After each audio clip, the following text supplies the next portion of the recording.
महाराष्ट्राचे उपमुख्यमंत्री आणि राष्ट्रवादी काँग्रेसचे ज्येष्ठ नेते अजित पवार यांचे आज सकाळी विमान अपघातात निधन झाले।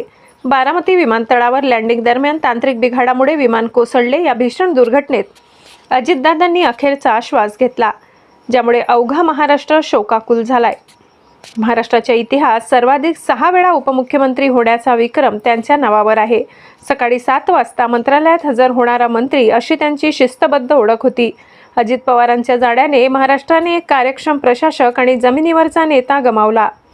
बारामतीसह संपूर्ण पुण्यात शांतता पसरली। त्यांच्या पश्चात पत्नी सुनेत्रा पवार आणि मुले पार्थ व जय असा परिवार आहे। अजित पवारांच्या विमानाचा अपघात दुर्घटनेच्या मिळालेल्या माहितीनुसार अजित पवार मुंबईहून एका खासगी विमानाने बारामतीकडे येत होते। सकाळी 9:15च्या सुमारास धावपट्टीवर उतरत असताना विमानाला आग लागली। स्थानिक प्रशासनाने तातडीने बचाव कार्य सुरू केले, मात्र आगीची तीव्रता जास्त असल्याने त्यांना वाचवता आले नाही। महाराष्ट्राच्या राजकारणातील एका युगाचा अंत, अजित पवारांचं विमान अपघाताचं निधन।